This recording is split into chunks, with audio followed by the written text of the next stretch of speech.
Okay, genre versus auteur theory. Genre theory you're probably already familiar with. It's basically what you see when you go to Hollywood films. Um, it provides a blueprint and structure that films must follow, a formula, patterns, framework. It's a label and a contract that define the film and satisfy the audience's expectations. So think if you go to a superhero film and then it turned out to be an art house film, you'd probably be pretty disappointed in what you paid for. Genres should have clear and stable entities and borders. Think musicals, westerns, horror, science fiction, comedy, melodrama, film noir. And they're based on a series of core expectations. Each film is produced via a blueprint. They follow structures and patterns labeled for a specific genre or for exhibition, and the audience recognize these films as a part of their genre expectations. So crime films is a subgenre. So you could have a gangster / mob, noir, detective, heist, courtroom, or legal drama. The basic definition is a film with a plot that is developed around a criminal activity, hardened criminals or regular people who are considering or committing acts outside of the law. Often they portray the rise and fall of a criminal, portray the planning and execution of a crime, portray the tragedy of the victims. One of the most popular genres of American film is the gangster film. Some commonalities: you have characters, plots, tropes, and imagery, probably people in suit and ties and things like that. The most iconic character of the genre is the gangster. Who are they? They're the heads of the underworld crime syndicates. They're often money-hungry, power-hungry, materialistic, street-smart, violent, and often self-destructive. They are warlike and personally prone to paranoia, which leads to rivalries and betrayals. Their adversaries are the private eye, the corrupt police officer, the incorruptible police officer, the special agent. The mall and femme fatales, these are the companion of the professional criminal. They're feminine but tough. They're often working women, lounge singers. They're mysterious, unknowable, dangerous, and evil. They're homewreckers, predators, and man-eaters. Think of, for those of you seen the semi-recent film Gone Girl, it's a good example of the femme fatale. The plots, they're often twisted versions of the American dream, the rise to power through ruthless actions against rivals and counterparts. You have an ordinary, basically decent person gets drawn into a corrupt environment which poisons that person until he or she ends up corrupt. Someone has infiltrated the underworld and now the boss is avoiding arrest.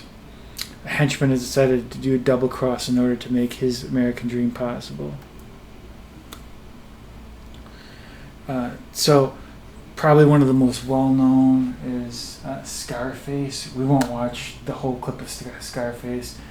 I'll have that up on canvas and you can just take a look at that. But in this clip, Tony Montana perfectly follows the arc.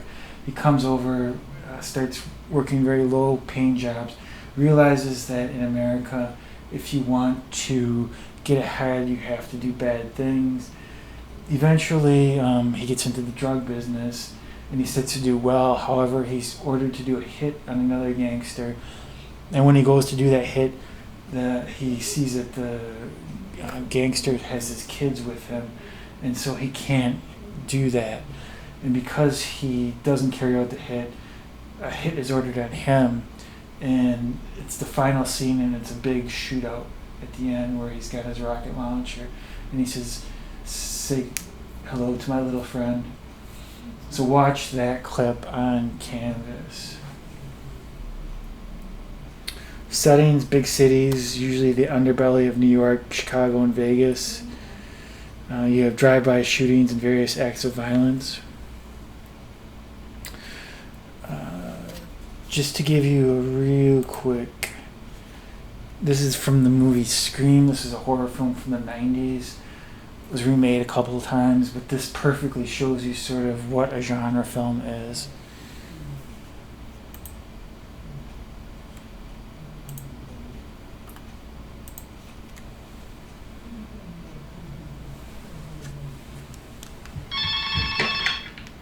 Hello? Hello. Who is this? Tell me your name, I'll tell you mine. I don't think so. What's that noise? Popcorn. You making popcorn?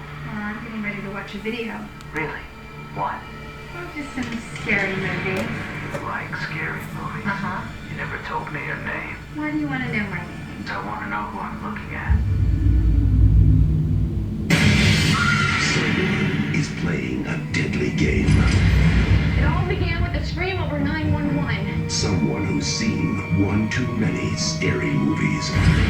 Now he's taken his love of fear Hello? Hello, Sydney. one step too far. Do you like scary movies? What's the point? They're all the same. Some stupid killer stalking some big-breasted girl who can't act, who's always running up the stairs, and she should be going out the front door. It's insulting. There are certain rules that one must abide by in order to successfully survive a scary movie. Number one, you can never have sex. Never, ever, ever, under any circumstances, say, I'll be right back. Because you won't be back. You're gonna be here, you want one? Yeah, sure. I'll be right back. You do not make the rules. These rules are trapped, but they watch calm night and save time. He just kills by them. Don't answer the phone. Don't open the door.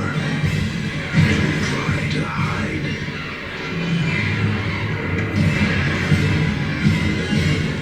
Everybody, let's not back. You're not scared, are you?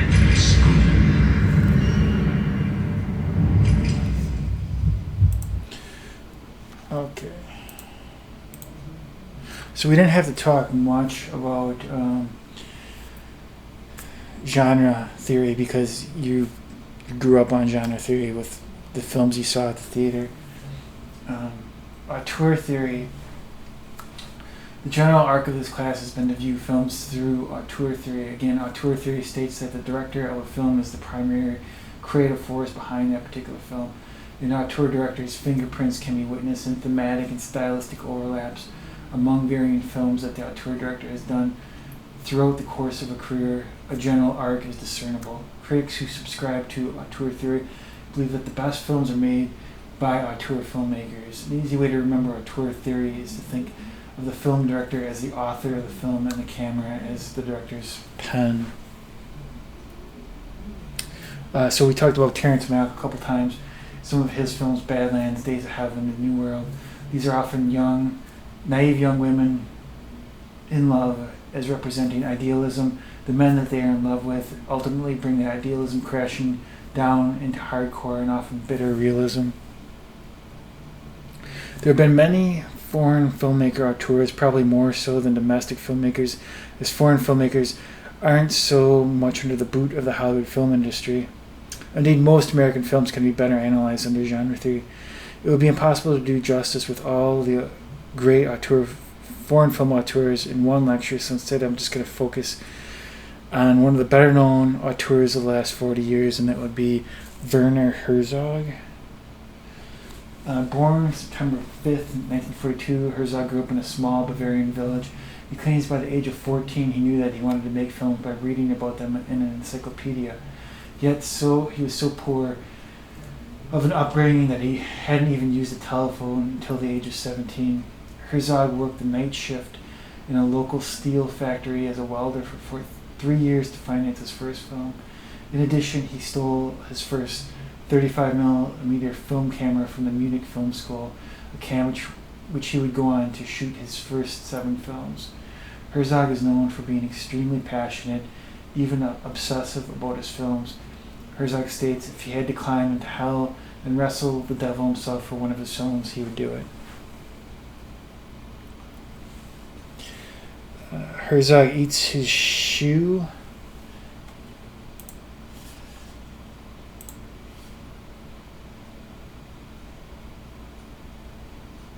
So this is a documentary. Herzog made a challenge to another filmmaker named Earl Morris that if he made this documentary film, he would eat his shoe. Earl Morris did make that film. It was called Gates of Heaven. It's an excellent documentary. And Herzog went forward with his promise. This is just kind of a trailer for. I know I just heart attack's usually the end of the line for a workaholic. I've met Les Blank. If you switch on television, it's just ridiculous and it's destructive. It kills us, and talk shows will kill us. They kill our language.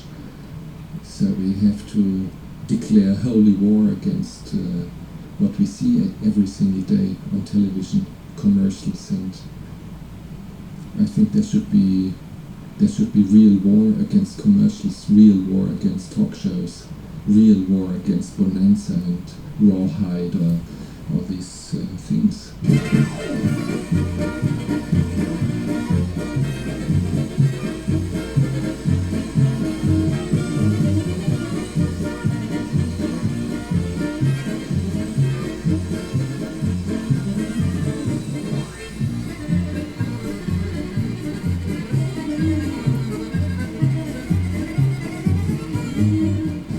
Convinced that cooking is the only alternative to filmmaking. Looks already good. Look at this.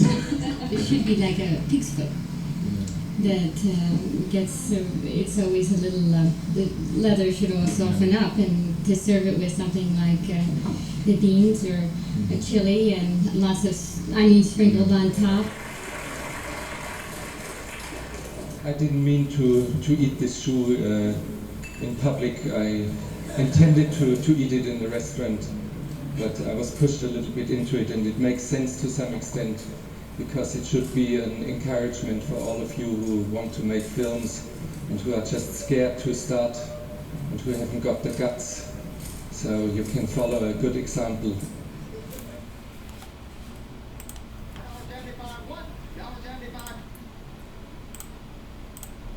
I like what Herzog said there at the end. You know, if you want to make films, with today's technology, it's there. Everyone's got a camera on their cell phone that can capture good imagery, and it's just progressing further and further. But you have to have the will to do it, and that brings us to the clip from a film called Fitzcarraldo, which you might recognize this image. So in this film. Fitzcarraldo plays a rubber baron who he's trying to extract rubber from these trees in the jungle and sell it. And he finds out if he can pull he wants to enlist an Amazon tribe to pull his rubber ship up a mountain and then down the other side so he can avoid all these rapids that he won't have to send his ship through that are dangerous. And then he can get all of the rubber and bring it back and again avoid the rapids and make all this money. It turned out making the film was a very difficult thing to do, to shoot on location in the Amazon, and Herzog spent like 7 years before it was finally completed and kind of went a little bit nutty out in the jungle. But this is Fitzcarraldo. And as you watch this, think to yourself, why did he spend so many years of his life trying to create this image of a ship going up the mountain? What's the metaphor? What's he trying to say about the human condition?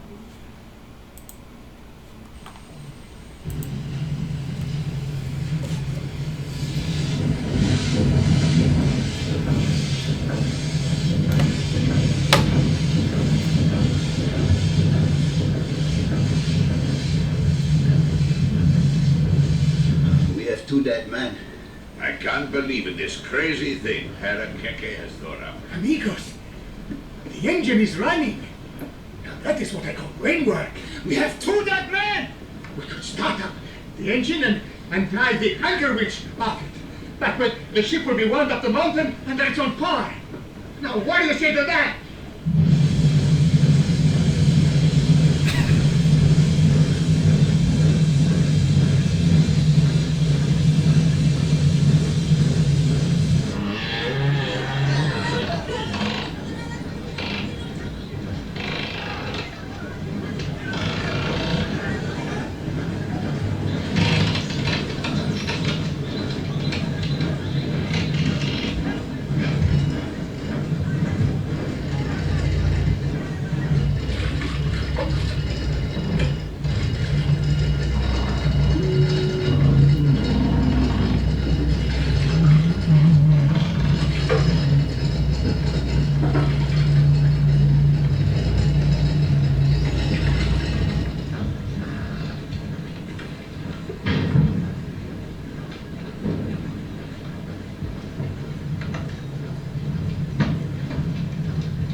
Also, I want to point out this is not CGI. This is a real ship going up a mountain.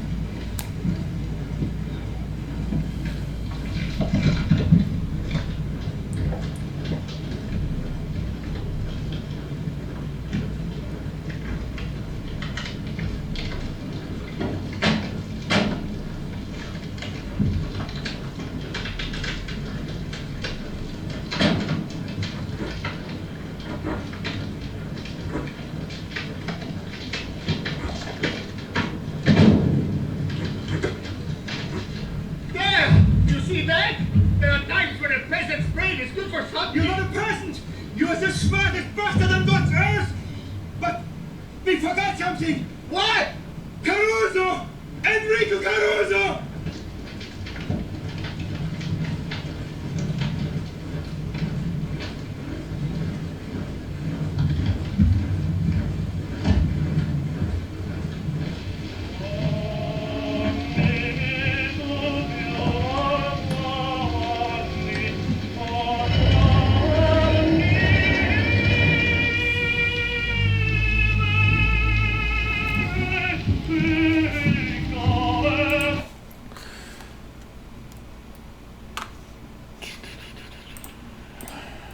So what is the metaphor?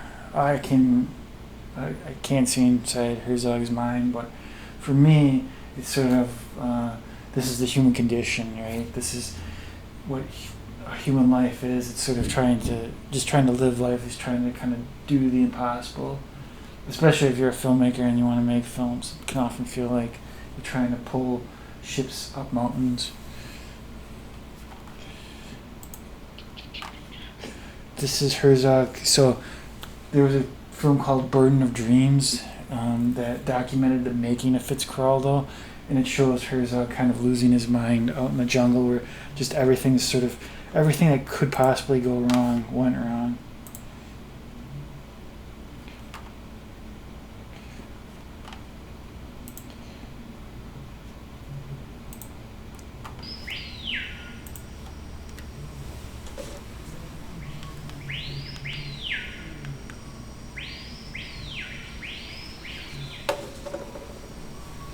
I remember seeing this as a college student and being kind of blown away after seeing it.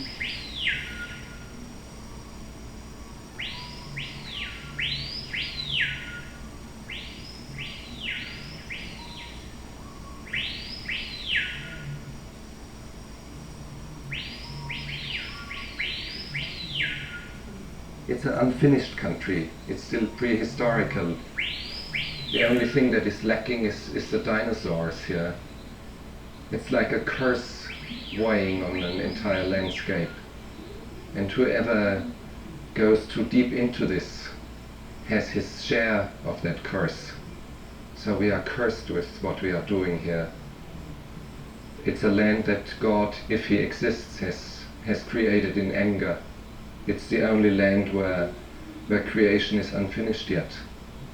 Taking a close look at what's around us, there is some sort of a harmony. It is the harmony of overwhelming and collective murder.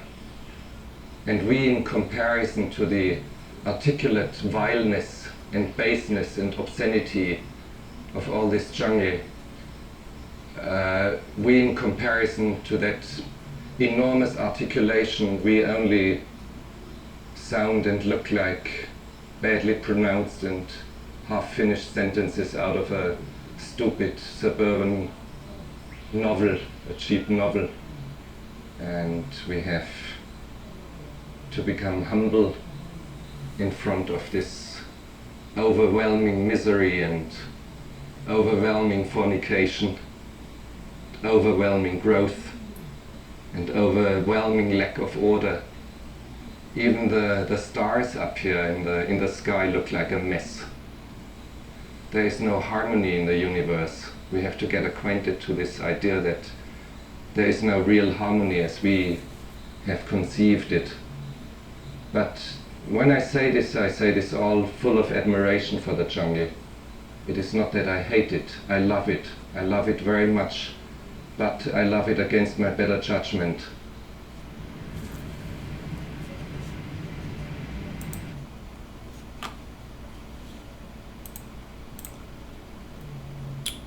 We're gonna skip a gear. We're gonna skip that one. Skip that one. Strosek. I couldn't get through the semester and not show you the dancing chicken. So Strosek is a group of 3 Europeans who come over to America. They just lay out a big map and they point their finger down on the map and they say that's where we're gonna go. And they chose Plainfield, Wisconsin. And Herzog actually, in the directed commentary of the film, which I listened to, he said he really likes Wisconsin. He likes the down-to-earth people. He's not so much a fan of like the crazy New York and LA scenes. But when the Europeans get to America, they don't understand how people over here live. Eventually, they rob a bank in order to survive. The police chase them to sort of this amusement park where there's these games. One of them puts in a quarter for this chicken to dance, and it's sort of the perfect metaphor for how the Europeans experienced America, and that how they feel is kind of like a dancing chicken.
So what is all that about? I think Herzog, what he wants to do is he wants to show you new images, things that you have never seen before, and it's going to change your perspective on how you view cinema.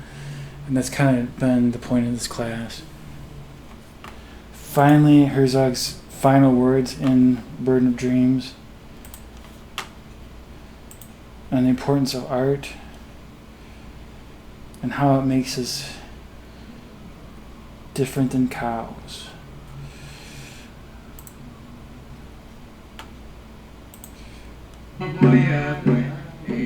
Herzog's film ends with Fitzcarraldo achieving a victory of sorts. He sells his battered steamship and makes just enough money to bring a small-time opera troupe to Iquitos for a single performance. In the end, Herzog won a painful victory of his own. After months of work, using heavier equipment and a new engineering crew from Lima, he pulled the ship to the top of the hill, and in November 1981, almost 4 years after pre-production began, the last shot of Fitzcarraldo was completed. So it's 4 years, not 7. Still a long time.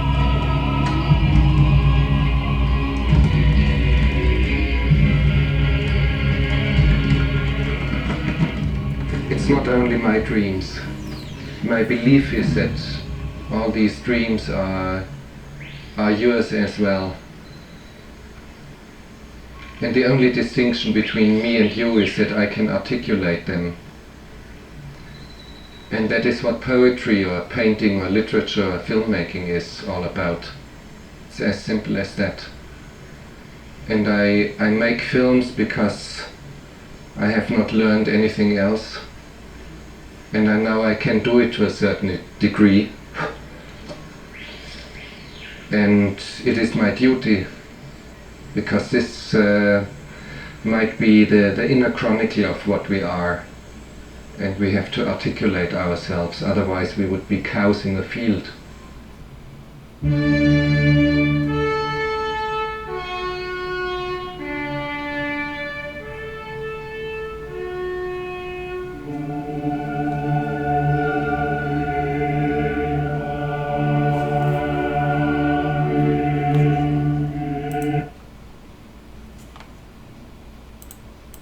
So I like that line about being cows in the field. So what makes humans different than the other animals? Because we create art, we do this that the animals do not, and that is what makes us special. So I hope that came across, and there will be one more video on the final project, but otherwise this is the final lecture.